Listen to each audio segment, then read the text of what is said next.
everyone, and welcome back to my channel. So today I'm going to be doing a makeup tutorial on this look, and this whole makeup look is inspired by the new Modern Renaissance eyeshadow palette by Anastasia Beverly Hills, which looks like so.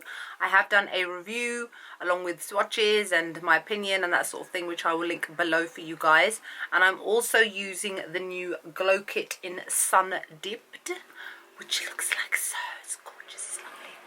And I'm also using one of the new lip glosses from the summer mini lip gloss set, also by Anastasia Beverly Hills. So this makeup look is completely warm toned. There are no cool tones in this look whatsoever. And this is how it looks up close. As you can see, it's super glowy, really summer, but not too like bright tropical kind of summer, but more golden and glowy and bronzy, along with the lip gloss. I mean, you guys know that generally I don't really tend to wear lip gloss, especially in my tutorials anyway, but these ones are so fully opaque and full coverage and not sticky at all. So I thought, why not do a video while using that as well? So that's it really. I'm actually really happy with this makeup look. I'm quite impressed with myself.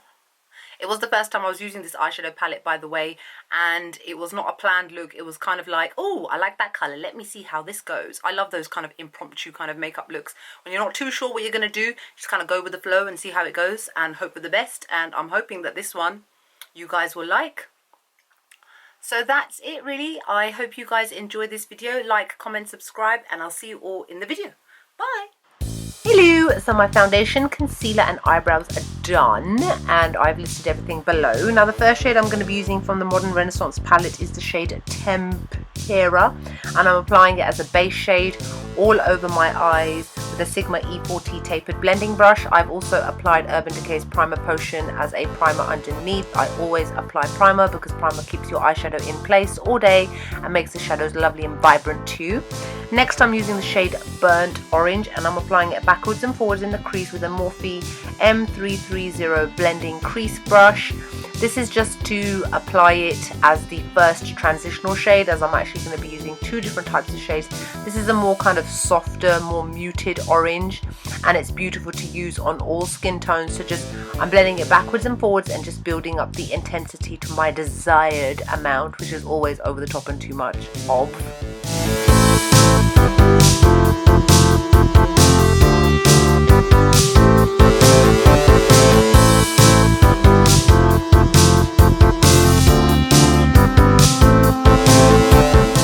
Now using the shade Real Gar, and I'm applying it again in the crease with a MAC 224 classic brush. Classic as in it's a classic brush. Everyone should have this brush because it's awesome. So I'm applying this slightly in the lower crease, but I'm blending it right into that burnt orange shade. It's because I want the two shades to almost just blend into almost one shade, going from dark to medium to light. So again, just go backwards and forwards, and that's the reason why I'm using such a fluffy brush in the crease again twice, because I don't want that definition that you would get with something a little bit more tapered. So again, blend backwards and forwards until that they are both smooth and blended in beautifully into each other.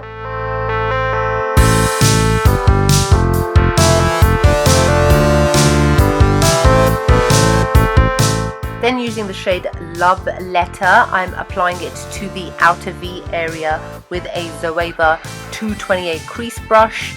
So I just dab it on into the corner, and then I start to slowly drag it inwards, almost in a V shape. I don't do a complete V shape, I do almost like a C shape, and then I tend to drag it inwards and then outwards, blending it into the orange shade so that you've got a nice different type of definition. I mean, this is a beautiful berry shade, and that's why it's so different than using your normal kind of smoky kind of deep dark colors.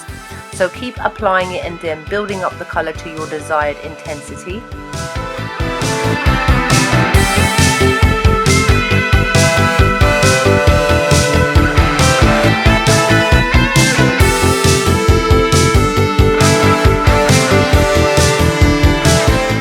And then use that same Morphe M33 blending brush, and then don't put any extra product on, just go back in to blend out any harsh lines, making sure that everything is smooth and uniform.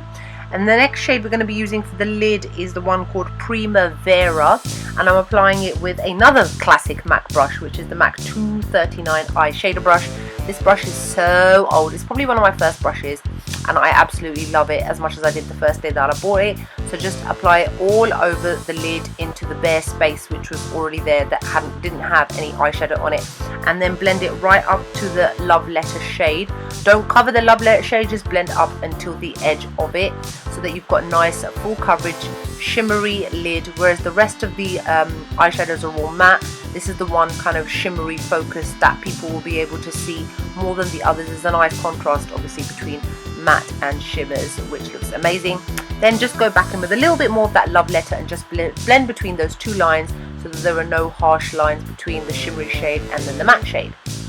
And then as always, I'm doing my liquid eyeliner with my L'Oreal Superliner Perfect Slim.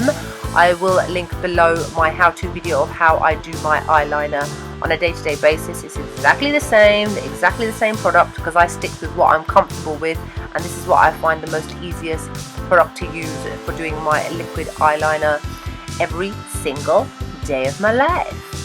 And now I'm going to be using the shade Venetian Red. Oh no, that's not Venetian Red, that is Red Ochre. My apologies, people. And I'm applying it to the lower lash line with a Royal & Langnickel Pro Pencil Blender Brush.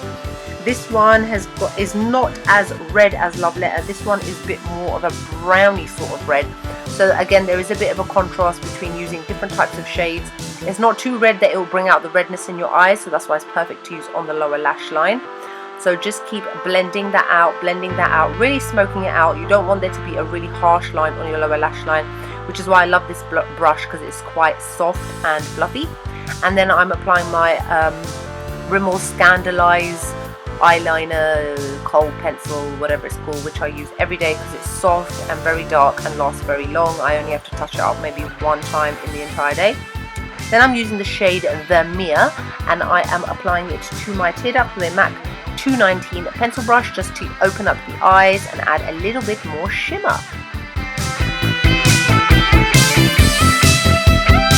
For my mascara, I'm using the Miss Hippie mascara from L'Oreal just to prep my eyelashes for my fake eyelashes, which are going to be my Huda Beauty lashes in Monique. Hello!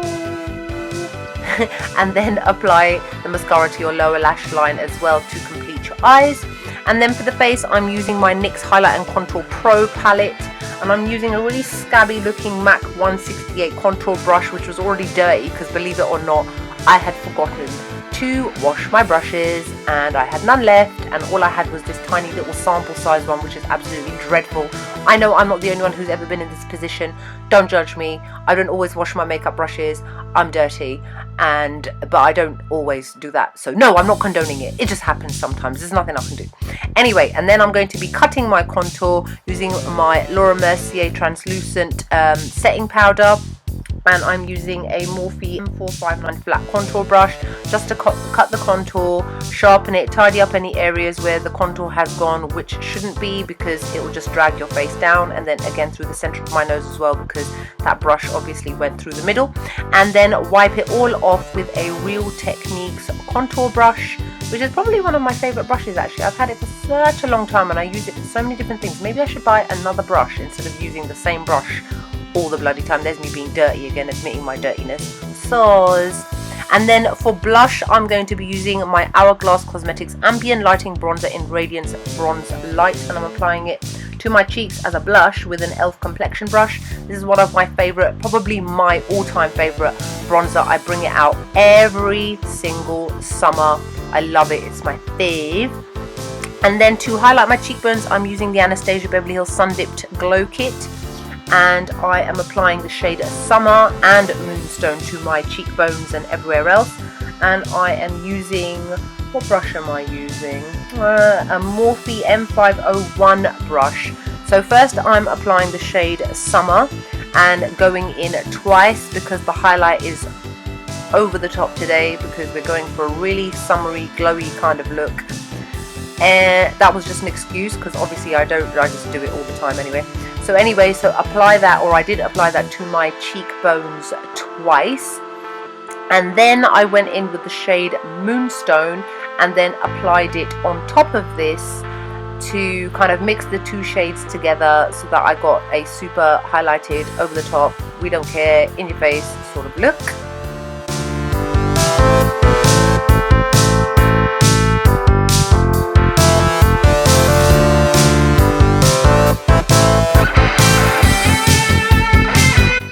And then for the lips, for the first time on my channel, I'm actually doing a tutorial using just a lip gloss. This is the Anastasia Beverly Hills Caramel shade lip gloss from the Summer Mini Gloss Kit, which I absolutely love. As you guys can see, these are super full coverage, shiny, glossy, and they are also non-sticky. Check out my review on all of this, which I will link below so that you can see all the shades I absolutely love. So this is the completed look. Obviously we always have to sort out the hair afterwards, and here we are in slow motion. Hey, what a big change. How is it that in slow motion everything just looks so much more better? Anyway, I hope you guys enjoy, and I'll see you all in the next video. Bye!